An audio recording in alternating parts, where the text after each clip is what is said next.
नमस्कार. माझ्या वाक्यावर संगीत त्या बात. Thank you thank you. हां, तर आजच्या कार्यक्रमामध्ये आपण सुरुवातीला देवाचं नाव घेऊया आणि कार्यक्रमाला सुरुवात करूया. आधी बघूया हे एक चित्र. आज हे येणार आहेत देव. आज तुम्हाला नक्की वाटलं असेल की माझ्या डोक्यात काहीतरी बिघाड आहे, हे असं काहीतरी मी बोलतोय. नाही, खरंच नाही. आज खरंच देव येणार आहेत.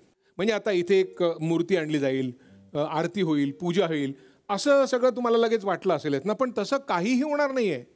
अहो, नेहमी मूर्तीचाच देव शोधायचा का? हां, ज्या व्यक्तीने ब्लॅक अँड व्हाईट सिनेमापासून काम करून आजवर आपली 69 वर्षाची अभिनयाची कारकीर्द अगदी धुतल्या तांदळासारखी स्वच्छ ठेवले, या माणसावर लाखो प्रेम करत असताना त्याने स्वतः कोणाच्या तरी प्रेमात पडून 50 वर्षांपेक्षा जास्त संसार करून प्रेमाचा आणि आदर्श संसाराचा एक वस्तुवाट आपल्यासमोर ठेवला. आज जे स्वतः नवोदित आहेत पण ज्यांचा उत्साह, उमेद आणि सकारात्मकता तरुणांना लाजवेल अशी आहे, आता अशा माणसाला देवच म्हणायला म्हणाय का? म्हणून आमंत्रित करूया त्याच देव माणसाला, म्हणजेच आपल्या सर्वांचे, महाराष्ट्राचे अनेक पिढ्यांचे लाडके रमेश देव साहेब यांना.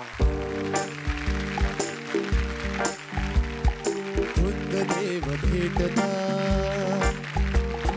आणि आता काय हवे, खुद्द देव भेटता आणि आता काय हवे, तसेच रूप जुळले कारुण्य जणू नवे.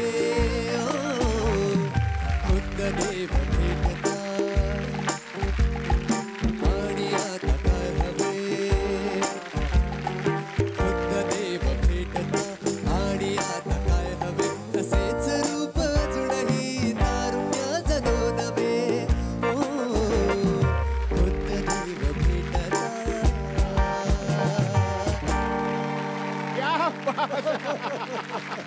मला स्वप्नात सुद्धा वाटलं नव्हतं की असं काहीतरी मला बघायला मिळेल. बसा बसा. आपलं मनापासून तुला बघायचंय जे तुझ्या स्वप्नात देखील नसेल. काय? आणि माझ्याही स्वप्नात नव्हत्या अशा पुष्कळ गोष्टी झालेल्या आहेत. बर बर बर. पर संजयजी, तुम्ही आल्याबरोबर माझं वय का वाढवलं? अहो, मी 29चा आहे. नाही, हाँ, मैं 29 है. मेरी चाल देखो, मेरे बाल देखो, मेरी बात देखो, मेरे दांत देखो, ये सब 29 के जैसे लगते. चलना देखा मेरा. तर माझं खरं वय आहे 92. बापरे. बापरे म्हणायचं काही कारण नाही.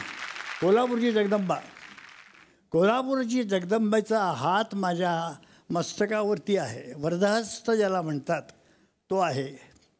त्यामुळं मला 92 वर्षापर्यंत देखील देवानं सगळ्या गोष्टी, म्हणजे बोलणं, आवाज, सगळ्या गोष्टी, चालणं, मी दररोज कमीत कमी 2 किलोमीटर चालतो. वा वा वा. या वयात. अच्छा, मला सांगा मग, आता विषय निघालाच आहे तर आजकालच्या तरुणांना असं चिरतारुण्य लाभण्यासाठी त्यांनी काय करावं? कुठल्या गोष्टींसाठी कानाला खडा लावावा? म्हणजे तुमच्या ज्या क्षेत्रात तुम्ही जास्त वावरला ते हिंदीत आपण विचारू, आपके जवानी का राज क्या है सर? राज एक ही है, डब्ल्यू, वाइन, हाँ, सिगरेट या और औरत. हाँ. ह्या तिन्ही गोष्टीपासून मी लांब राहिलो. फक्त एकच पुरीवरती मी प्रेम केलं, तिच्या पाठीमागं लागलो, तिला जाम त्रास दिला आणि तिच्याशीच लग्न केलं. आणि ती म्हणजे माझी पत्नी. क्या बात, क्या बात. सीमा, की जिचं नाव आहे सीमा, पण ती ओलांडायला मला बराच त्रास झाला होता. 5 वर्ष मला धडपड करावी लागली होती. म्हणजे ॲक्च्युली पाहिलं ना तर 92 वर्षाचं 52 वर्षाचं माझं लग्न म्हणजे आता झाले आहेत. आणि त्याच्या आधीचे 5 वर्ष म्हणजे 57 वर्ष आमच्या दोघांचा काही संसार चालू आहे.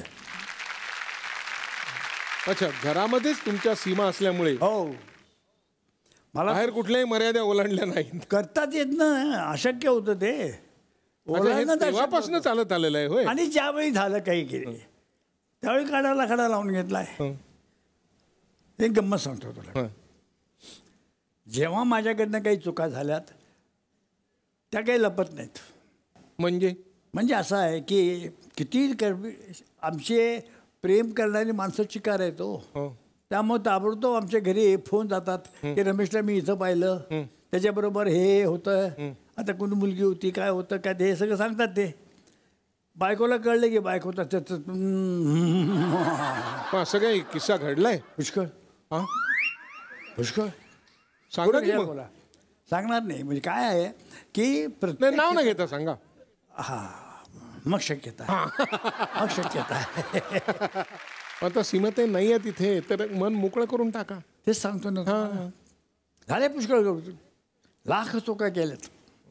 आणि जेव्हा जेव्हा चुका केल्या तिला जेव्हा कळलं, तिला कळल्यानंतर ती आल्यानंतर घरात मी पाऊल टाकल्याबरोबर ती माझ्यावरती असे धाड धाड धाड धाड असे बंबारमेंट करायची, बंबारमेंट. आणि मी एकच सांगायचं, लाख चुका असं तिला केल्या, पर प्रीती तुझ्यावरती. पण मजा अशी की ती शेवटी मला म्हणायची की अहो चुका असू देत केलेल्या, पण तुमचं हे जे बेसूर गाणं आहे ना ते बंद करा. बेसूर गाणं म्हणजे? हे लाख चुका असं तिला केल्या पर प्रीती तुझ्यावरती, हे बेसूरच होतं, ते काय सुरात नव्हतं. तेव्हा ते हे बेसूर गाणं तुम्ही आवरा, मी तुम्हाला क्षमा केली. आणि मी त्यावेळी जास्त बेसूर गात असे. लाख चुका असं तिला केल्या पर प्रीती तुझ्यावरती, असं बोलल्यानंतर ती मला सांगायची काय तिला गाण्याचा कान आहे फार चांगला, ती स्वतः गाती फार चांगली. त्यामुळं त्याला बेसूर गायलेलं कुणाला आवडत नाही. आणि मला सांगायची की तुम्ही आता बेसूर गाऊ नका, तुम्हाला मी क्षमा केली. संपलं, खतम, किस्सा खतम. तुमची सुरुवात मराठी चित्रपटात नव्हती आणि तेव्हा तुम्ही एक आयुष्याला आपलं एक सीमा घालून घेतली. तेव्हाच तुम्ही तर म्हणालात 5 वर्ष मला खटपट करायला लागली. का तुम्ही एवढे रुबाबदार देखणे हिरो म्हणून गाजले, तुमच्यासारख्या गृहस्थांना 5 वर्ष का खटपट करावी लागली? कारण एकच, काय? सीमाबाईंची आई. हो, मी व्हिलनची कामं करत होतो त्या हिंदीमध्ये, आणि माझ्याबद्दल कोणीतरी त्यांचे कान भरले होते. मी सांगितलं ना की आमचे मित्र फार आहेत आणि आमच्याबद्दल त्यांनी सगळीकडे सारखे सांगायचे. त्यांनी पहिल्यांदा त्या लोकांनी ओळखले की सीमाची वीक पॉईंट कुठला, तिची आई. त्या आईचं कान भरले की रमेश देव ना नंबर 1चा हलकट, वाटेल त्या पुरीकडे जातो, असं करतो तसं करतो. पुरी ह्याबरोबर तो हिंडताना मी बघितला, त्या पुरीबरोबर हिंडताना बघितला, ह्या हिरोईन बरोबर हिंडताना मी बघितला. त्यामुळं तिचा माझ्याबद्दल भयंकर गैरसमज होता. आता हा गैरसमज त्यांनी जवळजवळ कानाला खडा लावला ती या माणसापासून दूर राहा. आई माझ्याकडे बघायची ती अशीच टवकार बघायची. आय लव्ह यू हा शब्द काय बोलायला संधी मिळत नव्हती. शूटिंग सारखं चालायचं, त्यामुळे शूटिंगच्या वेळी बोलता येत नव्हतं. मग कधी वेळ साधली? एकदा संधी मिळाली आणि त्या संधीचा मी फायदा घेतला. थांबा, सगळ्यांनी नीट ऐका, नीट ऐका, नीट ऐका. हा, शांताराम बापूंचे भाऊ त्यांनी एक पिक्चर काढलं होतं. काय त्या पिक्चरमध्ये मी आणि सीमाबाई हिरो हिरोईन होतो. तर असं उंचकडे ऊस होता, त्या ऊसाच्या पाठीमागच्या बाजून असं पुढे येतो बैलगाडीवरती. आम्ही दोघं बसलोय, गवत आहे वरती, त्या गवतावर आम्ही दोघं बसलेलो असतो. आम्ही निघणार, ते म्हटले की आम्ही या, म्हटलं की यायचं. या म्हणणारे आम्ही निघणार, इतक्यात ढग आले. ढग आल्यानंतर ते म्हटलं थांबा थांबा. पूर्वीच्या काळामध्ये हे ढग, हल्लीच्या दिवसामध्ये ढगाला कोणी किंमत देत नाही, काही ना काहीतरी लाईटच्या गोष्टी असतात. थांबलो आम्ही. मी त्या ढगाकडे म्हटलं की भाई ढगा, तू मेघदूतमध्ये हजारो किलोमीटर गेलास आणि तुझ्याकडे प्रेयसीला निरोप दिलास प्रिय करायचा. आता माझा निरोप देण्यासाठी तू इथंच थांब, मला संधी मिळालेली आहे, तू मात्र एक 5 मिनटं इथनं हलू नको. आणि का कोणास तू त्या ढगानं माझं ऐकलं. आणि तिथं मी म्हटलं की हे बघ, आता वाक्य असं आहे माझं, प्रिय तू माझ्याशी लग्न करणार का? आणि मग तू हातात धरतेस आणि माझ्या खांद्यावर डोकं ठेवतेस आणि म्हणतेस की मी नकार कधी देणार नाही दिला. हो. तर ते म्हटलं मला काही हे वाक्य डायरेक्टरनं सांगितलेलं नाही. अगं म्हटलं तुला डायरेक्टरनं सांगितलं नाही, पण मला सांगितलं ना, हे मला वाक्य म्हणायचं आहे. आई असं ओढलं मी त्याला आणि तू खांद्यावर ठेव म्हटलं डोकं येतं आणि आय लव्ह यू असं बोल. ते म्हटले नाही नाही खोटं आहे. मग मात्र माझा कोल्हापुरी हिसका त्याला म्हटलं दाखवतो. आतापर्यंत माडगुळकरांची वाक्य तुला सांगितली, आता मी कोल्हापुरी वाक्य सांगतो की झुळूक होऊन माझ्या आयुष्यात येतेस का, आणि तू आली नाहीस तर तुला खांद्यावर उचलून घेऊन जाईन आणि बोहल्यावर उभं करीन आणि माझ्याशी लग्न करायला लावीन. आणि आणि हनीमूनला घेऊन जाईन म्हटलं नेपाळला. हं. एवढं बोलल्यानंतर ते खुदकन हसली म्हटलं हसली म्हणजे पोरगी फसली. अरे ते कार्यक्रम बघणार आहे नक्की. आत्ता एकदा म्हणा बरं त्यांना आय लव्ह यू. तसं म्हटलं तर आय लव्ह यू पुष्कळ लोकांना म्हटले. नाही पण मजा अशी आहे की नुसतं तोंडानं आय लव्ह यू म्हणण्यापेक्षा काळजातून आय लव्ह यू फुटलं पाहिजे तर त्याला महत्व आहे. पण समोर पाहिजे ना. अरे नाही, असं नाही, असं असं असं नाही please. Okay okay what you say accepted. आता एक गंमत आहे की 92व्या वर्षी 20व्या वर्षाच्या पूर्वीला आय लव्ह यू म्हणायला जरा खटकतं रे. डोळे बंद करा. डोळे बंद केल्यानंतर आय लव्ह यू कसं म्हणणार.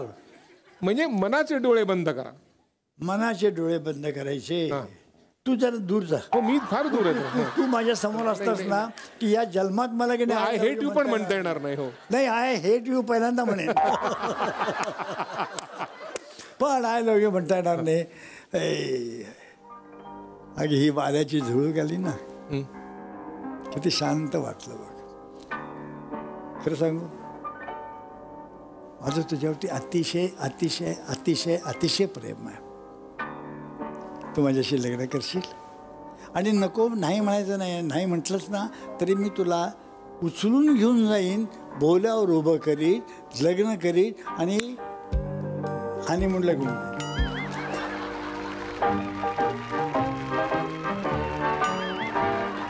सूरतेच छेडता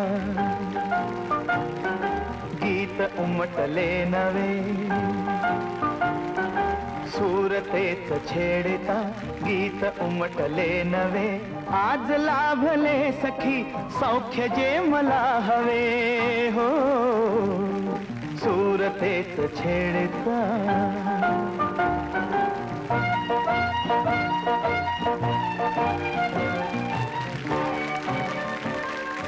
किती वर्ष झाली तुमच्या संसाराला. बोलो झाले संसाराला 52 वर्ष झालीत.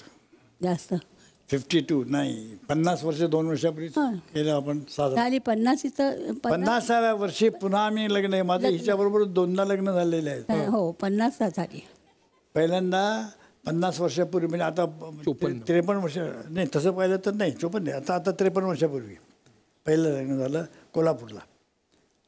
त्यावेळी राजाराम टॉकीज म्हणून होता. टॉकीजमध्येच केलं मी. टॉकीजमध्येच लग्न. टॉकीजमध्ये तिथं मोठा मस्तपैकी मंडप तरी केला होता. कोल्हापूरच्या लोकांनी अतिशय सुंदर सेट मांडला होता. तिथं आमचं लग्न झालं. तुला सांगतो मला अजून आठवण आली की इतकं बरं वाटतं की कोल्हापूरला ती जे टॉकीज आहे ना तिथं एक समोरून रस्ता येतो एक इकडनं येतो एक इकडनं येतो आणि एक मागणं असं 4 रस्ते येतात. प्रॅक्टिकली 4ही रस्ते फुल झाले होते. पोलिसाचा बंदोबस्त होता. गाड्या बिड्या कुठल्याही येत नव्हत्या.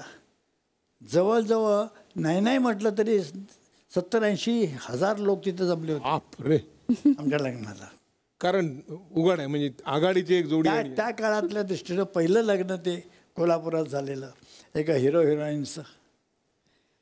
पण इतके मोठं लग्न झालं सगळं झालं पण मला एक साडी नाही घेऊन दिली या माणसाने.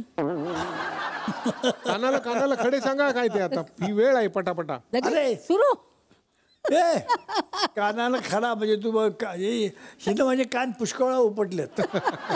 मी एकदा म्हटलं मला साड्यांची खूप आवड आहे तर मी एकदा म्हटलं मला साड्या घ्यायच्या आहेत. खूप त्यांच्या मागे लागले. बरेच कुठेतरी गेले ते बाहेर आणि म्हणाले साडी पाहिजे ना तुला. मी म्हटलं हो पण ते तुमच्या पसंतीची नको मला माझ्या पसंतीची पाहिजे. ते बघतो मी म्हणाले आणि कुठेतरी गेले आणि काय साड्या ते काय कोणाच्याकडून साड्या घेऊन आला होतात तुम्ही. ते तुझ्यासाठी नाही पण कोणाकडून घेऊन आला होतात. कोणाकडनं तरी अशा साड्या घेऊन आलात त्या तिकडल्या बदलल्या आणि असं काय काय एका दुकानामध्ये सेल लागला होता. हां त्या सेलमध्ये हिच्या आवडीच्या रंगाची एक साडी होती ती घेतली. पण ही तुम्हाला घ्या असं कोणी सुचवलं नाही. मी ठरवलं की हिला पाहिजे होती तशी साडी घ्यायची. का कोणी मैत्रिणीने सल्ला दिला ही बरी दिसेल. तिथं मैत्रीण अशा वेळी मैत्रीण असली ना की ती पहिल्यांदा स्वतःसाठी मागणार. हो म्हणजे त्यामुळं अशा वेळी मैत्रीण नाही म्हणजे असं झालंय वाटतं कधीतरी. नाही बऱ्याच वेळा झालं असेल. सांगून बोलतो ना होऊच असं. देणार नाही तेवढा मी बुद्धिवान आहे. झालंय ना असं. हो, बऱ्याच वेळा. काय काय नाही काय वाटेल ते बोलतो काय हा. झालं असतं. ना ना ना ना ना ना ना हे वाटेल ते बोलायचं नाही हा. आपलं मोने साहेब आहेत त्यांच्यासमोर बोललं ना ते संबंध जगभर करून दे. मी कशाला जगभर सांगेन, जग बघतच आहे की आता. तर असं आहे. आणि हिला आवडत्या रंगाची साडी सेलमध्ये घेतली 87 रुपयाला. एका मोठ्या दुकानात गेलो की ज्या दुकानामध्ये अतिशय महागड्या वस्तू मिळतात किंवा साड्या मिळतात त्यांच्याकडं त्या रंगाचा कणी खण घेतला. हं. तो 120 रुपयाचा कोण खण. आणि साडी 87. 87 रुपयाची साडी. कारण तशा तऱ्हेचं जर घेतलं असतं तर कमीत कमी 900 ते त्या काळातली गोष्ट आहे ही. तर 900 ते म्हणजे काही हजारो. कमीत कमी 1000 रुपयाला पडली असती. ते 80 मध्ये मिळाली.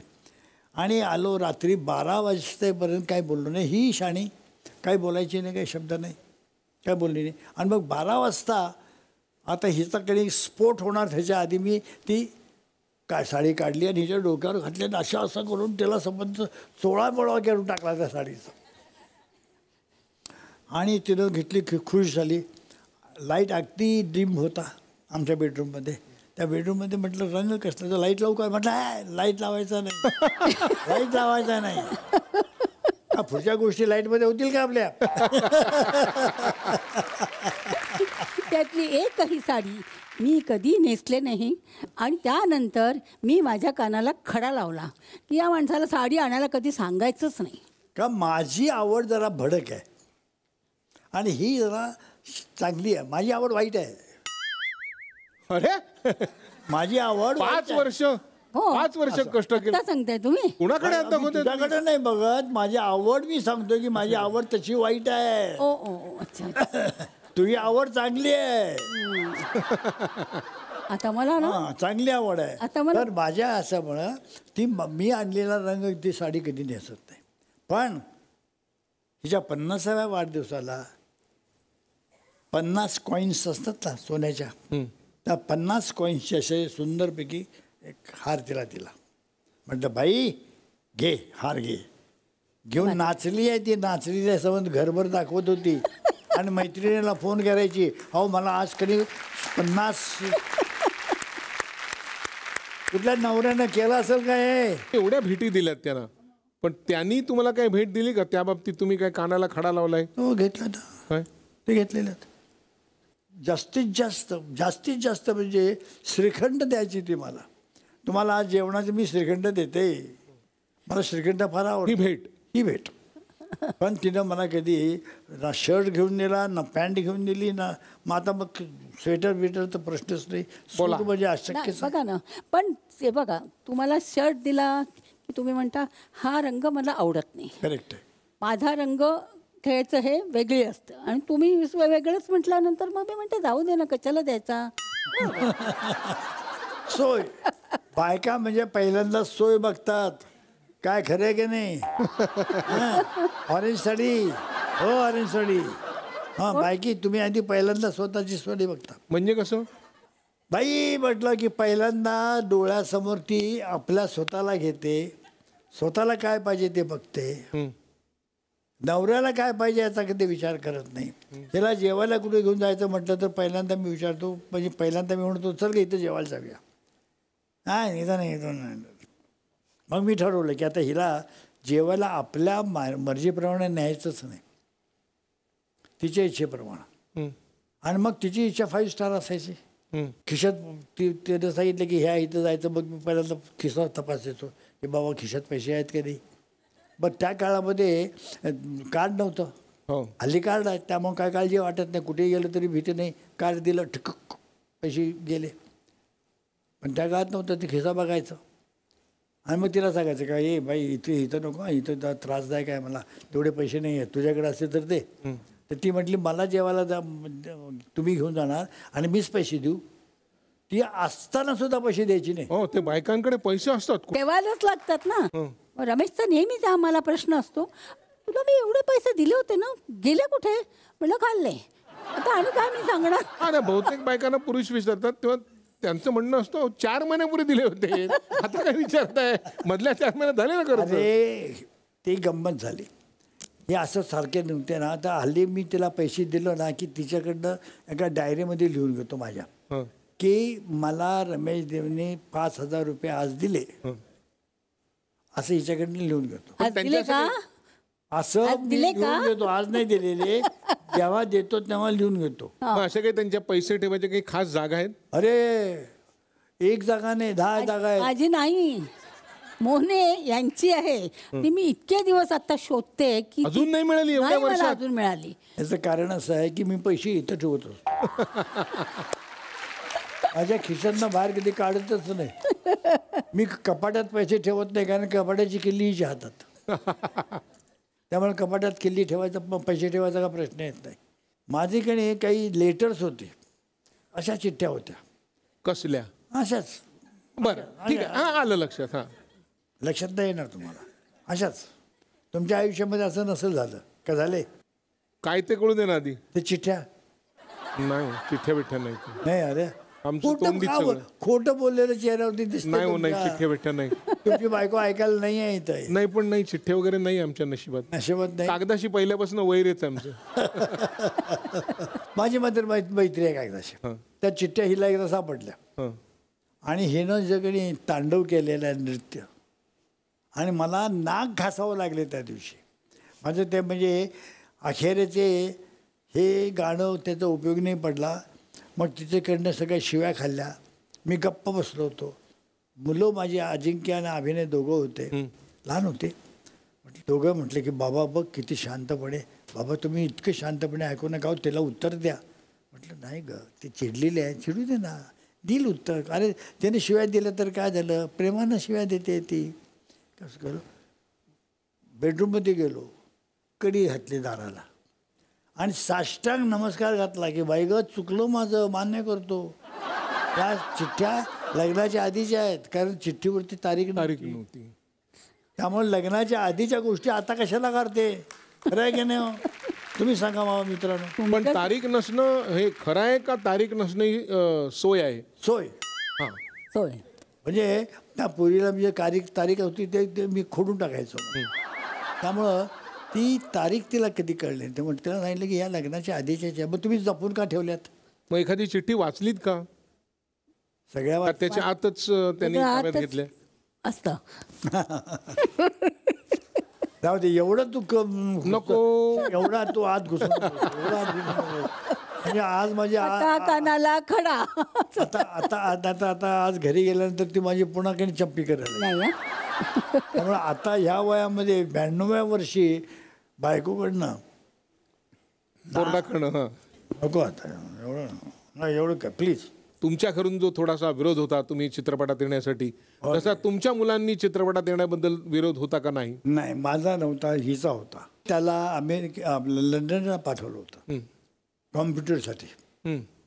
आणि त्याच वेळी भद्राचं एक पिक्चर आलं आणि त्यांनी सांगितलं की तुमचा मुलगा जो अजिंक्य आहे त्याचा फोटो आम्ही बघितलेला आहे आणि त्याचं पिक्चर आम्ही मराठीतलं बघितलं आहे, तर आम्हाला त्याला घ्यायचं आहे. खरं म्हणजे माझी इच्छा होती की त्यानं कॉम्प्युटर सायन्स घ्यावा, म्हणून त्याला लंडनला पाठवलं होतं मी. पण तिथून बोलवून घेतला. आता काय असं वाटतं की नसतं बोलवलं तर बरं झालं असतं. कॉम्प्युटरच्या ह्याच्यामध्ये तो जास्त चांगला झाला असता. He is a very brilliant boy. आणि त्या काळात म्हणजे अगदी बिगिनिंगला पाठवून दिलं होतं.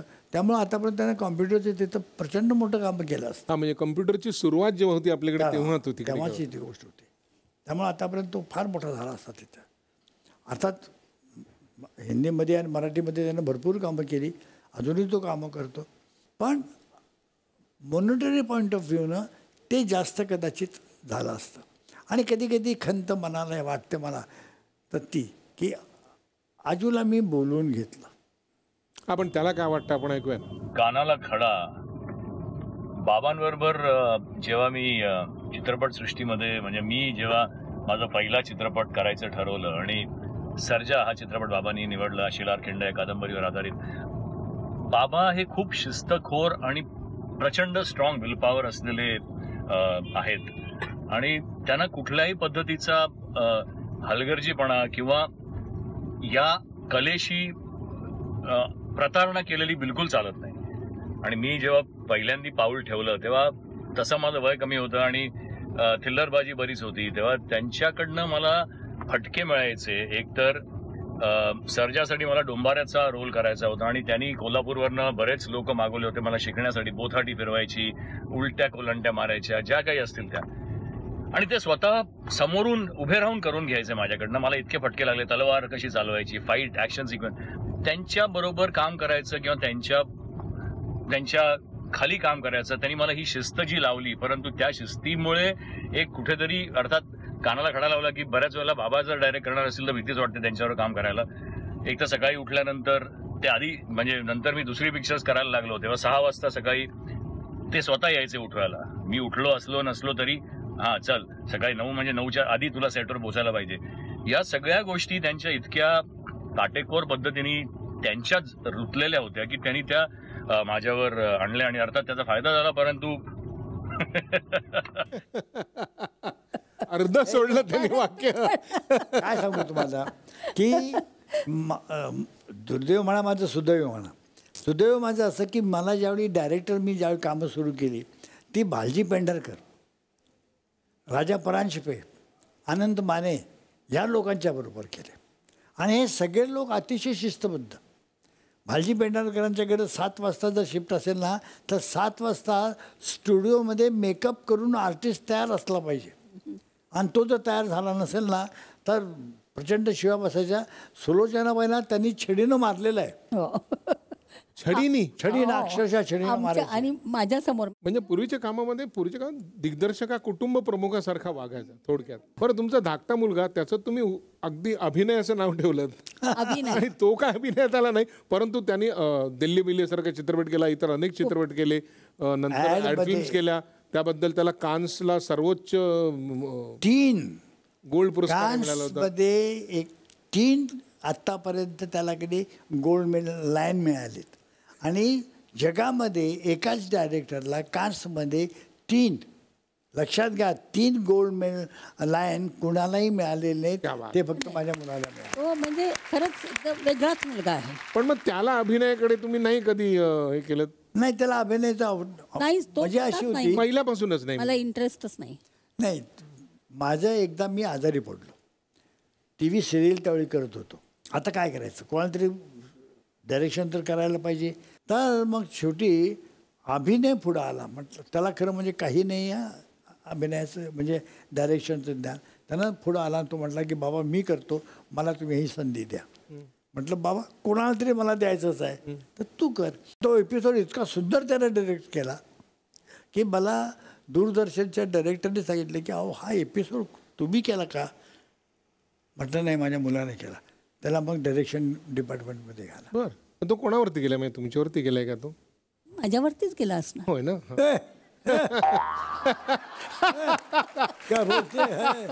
कशाला उगा जाणार? माझ्यावरतीच गेला. गेलाय मुलगा आईवरच जातो पण नेहमी. हा, ते दिसायला बाई ग काम करायला माझ्यावर गेले. कष्ट करायचे हे माझं, त्याचं तुझं कष्ट आम्ही नाही केले का? आता इथं मांडू नकोस माझ्या. ही ताबडतोब कार्याला अरे हिचं चालू असतं. सांगाल पण आपण थोडंसं आपलं दाखवायलाच पाहिजे. ते सतत दाखवत असतात. ही मला कडे सारखीच चपत असते. मी चिपून घेतो. अंग नाही, मन वाटतं. यांनी काही मनाला त्रास बिस्कुट झालेला काही दिसत नाही. ते सगळं दान बिन सगळं बघितलं मी. काही मनाला त्रास वगैरे. त्रास कशाला घ्यायचा? मग ते कसलं चेपून घ्यायचं? सवय झाली. तुम्ही कानाला खडा लावा. लग्न झालेल्या तुमच्या दोन्ही सुना, त्यांनी हे कसं, त्या काही या पार्श्वभूमीतनं नव्हत्या आल्या ना? नाही, बिलकुल नाही. मग त्यांना हे घर थोडं फिल्मी घर नाही वाटलं? आणि जर नाही वाटलं तर त्याचं श्रेय कोणाला? ते श्रेय हिला, ते श्रेय मला नाही. तुम्ही अशी एकदम शस्त्र टाकल्यासारखं काय करता? अशी उभारता, असं कसं चालेल? कारण असं आहे की ते सत्य आहे सगळं. काय उगीच चौगीच सगळं आपण घ्यायचं काय कारण नाही. जे सत्य आहे ते सत्य आहे. माझी मोठी सून आरती अतिशय माझी काळजी घेते. माझ्या औषध म्हणजे मला आता कुठलं औषध केव्हा घ्यायचं काही माहिती नसतं.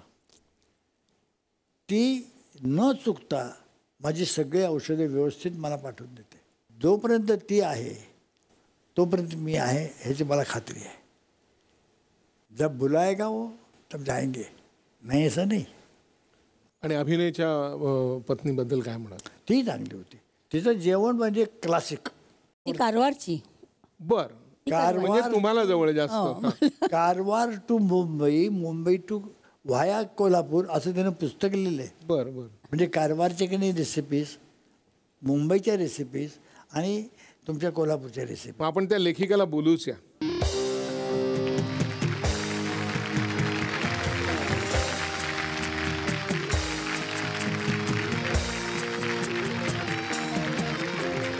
आल्यापासून मी बघतोय हे दोघे सतत भांडतायत आणि सतत एकमेकांकडे प्रेमळ नजरेने बघतायत. मला वाटतं आता संपलं, पुन्हा भांडतायत. हे घरी पण असेच भांडत असतात का? हो, मी त्यांना टॉम अँड जेरी म्हणते. टॉम कोण आणि जेरी कोण? Mamma you are the cutest, मी जेरी. हा, तर या. बाबांनी तर कानाला बरेचसे खडे लावलेच पाहिजेत, पण त्यांच्यामुळे आम्ही पण खूप कानाला खडे लावलेले आहेत. काय काय आहेत ते? I don't know where to start from. पण बोल बोल बोल माझी आई बोल. तू आता तुला संधी मिळालेली आहे, साहेबांनी सांगितलंय बोल. तर माझं नुकतंच लग्न झालं होतं आणि अभिनय बाहेरगावी गेला होता आणि आई म्हणाली तू एकटी रूममध्ये झोपू नकोस, तू माझ्या खोलीत येऊन झोप. आणि बाबा तेव्हा उशिरा क्लबमधनं यायचे. तर मला वाटतं 11, 11:30 वाजले असतील आणि मी लवकर झोपायची 10, 10:30 वाजता वगैरे. मी झोपली होते आणि झोपताना माझे डोळे नेहमी उघडे असतात, म्हणजे जरा उघडे असतात, कम्प्लिटली बंद होत नाही. मोठे डोळे तसेच असतात. तर बाबा आत आले, त्यांनी त्यांचे ते बॅग बी काहीतरी ठेवली आणि काहीतरी ते बोलत होते असं वाटतं, आय डोंट रिमेंबर. आणि ते बोलत होते आणि थोड्या वेळाने ते बाहेर गेले असं मला दुसऱ्या दिवशी कळलं. आणि आईला जाऊन म्हणाले ही मुलगी कसली मिजाजखोर आहे की मी हिच्याशी बोलतोय आणि ही मला एकही उत्तर देत नाहीये. आई म्हणाली की स्मिता झोपलेली आहे, सो तुम्ही काय बोललेलं तिला काहीच माहीत नाही आहे, तिचे डोळे उघडे असतात झोपताना, so don't ever talk to her when she is lying down. आणि but ever since then I have now started shutting my eyes, कारण द कॉम्प्लिमेंट आय गॉट. अजून एकदा गंमत झाली होती हिच्याबद्दल. हिचं प्रेम प्रकरण चालू होतं अभिबरोबर आणि मी तिकडनं गाडीत आलो. हिला माहिती नाही की अभिनय कोणाचा मुलगा आहे, फक्त देव देव देव अभिनय. आणि कदाचित ह्या लोकांना की आपल्या स्वतःच्या पलीकडं कधी बघायचा विचारही नसतो प्रेमात असताना. नाही नाही असं नव्हतं. मला माहीत होतं की तुम्ही कोण आहात, बट नॉट ॲज अभिनयज पेरेंट्स. तर हिनं मला बघितलं आणि अभिनयला विचारलं, अरे रमेश देवच्या घराजवळ तू राहतोस? हे इथे राहतात असं विचारलं. मी सांगते काय झालं ती विचारती तिला सांग. तर अभिनयला मी भेटायला आले होते आणि त्यांच्या घरी, आणि खालती अभिनयची बाईक होती आणि मी त्या बाईकवर अशी मस्त बसले होते आणि अभि उभा राहून गप्पा मारत होता आणि खूप असा मस्ती करत होता. आणि थोड्या वेळाने कशी लाल गाडी आली आणि ती थांबली आणि अभिनय एकदम सिरियस झाला. तर म्हटलं हा असा सिरियस का वागायला लागला. आणि बाबा उतरले आणि म्हणाले अरे हॅलो हॅलो, काय इथे खालती बसून बोलताय, वर येऊन बोला, वर बसा ना. तर आणि हां हां हां असं अभिनयने केलं आणि बाबा निघून गेले. तर म्हटलं अरे वा अभिनय, Mr Ramesh Dev stays in your building, how nice, but why is he calling us to your house? I mean why is he calling us to his, म्हणजे त्यांच्या घरात आपल्याला का बोलवत आहेत? Then he said Smita that's my father. म्हटलं oh okay. बरेचसे लोक आपल्या व्यवसायामध्ये वेग वापरतात. मगाचपासून माझ्या मनात संशय, हा वेग आहे का खरे आहे? उपटून बघा. नाही नाही ते वगैरे नाही बघणार, तुम्ही सांगाल त्या शब्दावर विश्वास आहे माझा. पण इतके पांढरे स्वच्छ केस मी कधी बघितले नाहीत कोणाचे, इतके पांढरे स्वच्छ. करेक्ट आहे. एक फक्त सी रामचंद्र होते संगीतकार, त्यांचे बघितले होते मी. अर्थात ते शोभतात तुम्हाला हे काय मी सांगायला नको, बऱ्याच लोकांनी सांगितलं असेलच. बऱ्याचशा बायका नाही सांगितलं. तेच मी कानाला दोन खडे लावून घेतलेत. 2 लावले त्यांनी. एक बाहेर बाहेर एक असं की पिशवीत तेव्हा बाहेर ही माझी प्रेयसी होती. तुम्हाला सांगितलं मी 5 वर्ष आम्ही प्रियकरी आणि प्रेयसी ते आले, कल्पना आली. त्यावेळी मी प्रेयसी होते. आणि सहज बोलता बोलता एक अशी छानशी मुलगी अशी समोरून गेली आणि मी हिला म्हटलं काय गं किती सुंदर मुलगी गेली. या बाईनं दुसऱ्या त्या क्षणापासून माझ्याशी बोलणं सोडलं. 2 दिवस ही मी म्हणायचं अगं सीमा काय झालं तुला, बोलायची नाही. आणि मग माझ्या लक्षात आलं की अरे बाप रे, मी त्या मुलीला सुंदर म्हटलं म्हणून. तेव्हा मी कानाला कडा घातला की प्रेयसीच्या समोर कुठल्याही सुंदर असली तरी तिला कुरूप म्हणायचं नाही. तुम्ही बहनजी म्हणतात बाबा. फक्त माझ्या एका मैत्रिणीच्या आईला तुम्ही मॅडम म्हणालात तेव्हा माझ्या लक्षात आलं की ओके काहीतरी होतं इथे. म्हणजे माझी एक मैत्रीण आहे बिंद्या म्हणून, बिंद्या, आणि तिची आई आशा आंटी. माझ्या बुक लॉन्चला अशीच म्हातारी म्हातारी म्हातारी नाही करत नाही. हो, she is 82. Dad she is okay for you. तर 82 इयर्सच्या आंटी आहेत त्या आमच्या, आणि व्हेरी ब्युटिफुल. आणि तिचे पण केस सगळे पांढरे वगैरे, नीट अंबाडा बांधलेला, सुंदर साडी नेसलेली. She came for an event. आमच्याकडे एक इव्हेंट होता आणि त्या त्यांच्यासाठी आल्या होत्या. आणि बाबा तिच्याच जवळ जाऊन बसून गप्पा मारतायत आणि आई तिच्या बाजूला बसली आहे. आईकडे काय लक्ष नाही. बाबा तिच्याशीच गप्पा मारतायत आणि मी येता जाता असं ऐकत होते की काय बोलतात. मॅडम मॅडम चाललं होतं. म्हटलं बाबा बहनजी नाही म्हणायचं का, मॅडम म्हणायचं का आत्ता. So very conveniently it becomes behenji and word play. या वर्ड प्ले फॉर या. बहीणजीला बहीणजी म्हणायचं. अच्छा, क्लिअर आहे सगळं. देवसाहेब, आपली एक महाराष्ट्रीयन आणि भारतभर एक प्रतिमा आहे. इतके वर्ष तुम्ही काम करताय. तुम्ही काय आहात असं तुम्हाला वाटतं स्वतःला? लोकांना तुम्ही काय सांगलं मी स्वतः असा आहे? जर मला क्षमा मागायची असेल तर मनापासून मी असं सांगेन की मला माझ्या आई वडिलांची दोघांची क्षमा मागावीशी वाटते. मी चांगला मुलगा नाही आहे. माझी आई माझ्याबद्दल म्हणायची की अरे बाबांना बोलवा, रमेशला बोलवा, रम्याला बोलवा, रमेशला बोलवा, रमेशला बोलवा. आणि त्यावेळी मद्रासला मी शूटिंग करत असो. आता ह्या वयामध्ये मला फील होतं की आपला मुलगा आपल्या जवळ असावा, आपली बायको आपल्या जवळ असावी, तिने आपल्याशी बोलावं. किती किती किती ते फायदेशीर असतं. कशासाठी एवढे पैसे कमवले. घर, आता माझं घर बघितलं ना, अतिशय सोन्यासारखं घर आहे. अमिताभ बच्चनसारखा मनुष्य मला माझ्या घरी आला की म्हणतो की रमेश माझे 4 बंगले आहेत रे, पण असा व्ह्यू माझ्या घराला नाही आहे. पण माझे त्या ठिकाणी माझी आई आणि माझे वडील नाही येऊ शकले. मी नाही माझ्या वडिलांना आणू शकलो, नाही माझ्या आईला आणू शकलो. का तर मी माझ्या मस्तीत होतो. संजय तू खपली काढलीस रे राजा, जखमेवरची खपली काढलीस बेटा. बस मनस्ताप होतो, दुःख होतं, डोळ्यातनं पाणी येतं. आणि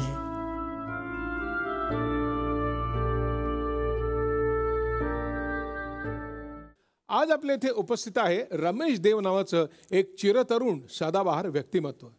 याही वयात रुबाबदार दिसणाऱ्या रमेश देवांना पाहून त्यांचं वाढतं वयही कानाला खडा लावत असेल बहुधा. प्रत्येक भूमिकेतून आपल्या अभिनयातल्या देवत्वाची हमखास गॅरंटी देणाऱ्या रमेश देवांना नेरोलॅक एक्सेल तारीफची गॅरंटी या विशेष सेगमेंटमध्ये मानाचा सलाम. असंच तुम्हालाही घर बसल्या तारीफची गॅरंटी पाहिजे असेल तर लावा नेरोलॅक एक्सेल मायका मार्बल, जो घराला देतो मायकाची शक्ती आणि मार्बलची सुरेखता. तर तुम्ही 50व्या वाढदिवसाला एक पुन्हा लग्न केलं होतं. येस, आता सेकंड लग्न आमचं. हां, त्याच्यानंतर आपण जेव्हा सीमाताई इथे आल्या तेव्हा तुम्ही त्या काळामध्ये तुम्ही त्यांना कसं विचारलं तसं एकदा पुन्हा करून दाखवलं आम्हाला. तर आपण असं म्हणूया की मग आम्ही लग्न नाही बघितलं, आम्हाला बोलवलं नव्हतं, मग आपण इथे एकदा तेही आम्हाला दाखवा की. चला तिसरं हे काय म्हणायचं, चला चला चला, नाही तर ते हो नाही करतील.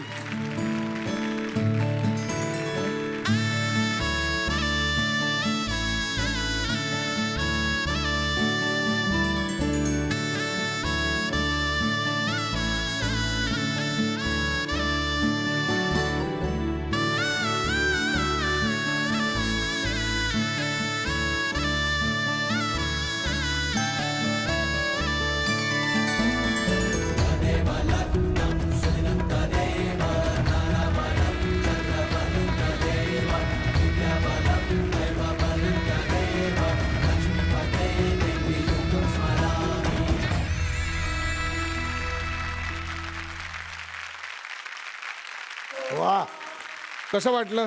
क्या बात आहे यार. हे माझं 3रं लग्न. तिसरं कसं काय?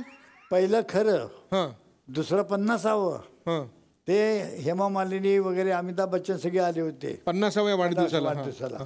आणि आता तुम्ही 3रं लग्न केलं. फक्त एकच वाईट आहे की एकाच बाई बरोबर झालं माझं. वाईट त्यांना त्याचं वाईट वाटतंय. बरं, मग आता ते आता पक्कच करून टाकूया. एक उखाणा घ्या बरं दोघांनी छानपैकी. रमेश रावांच्या आयुष्यात आले आणि मी त्यांची सीमा झाले. ते माझे पती, मी मात्र देव झाले. क्या बात आहे. चंदनाच्या पाटासमोर चांदीचं ताट. ताटामध्ये चांदीची वाटी. सीमा आहे सोजवळ, रमेश देव आहे नॉटी.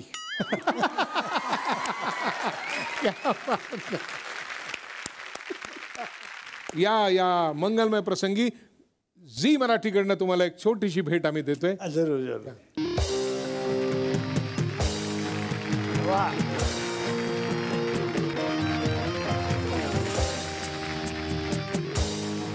पाले बेक्स विथ मारिसा प्रस्तुत Kanala Khada co powered by Vaseline. Special partners Nerolac healthy home paints आणि क्लिनिक प्लस शॅम्पू. या कार्यक्रमामध्ये आपण भेटूया पुढच्या भागामध्ये एका नवीन कलाकारासह. तोपर्यंत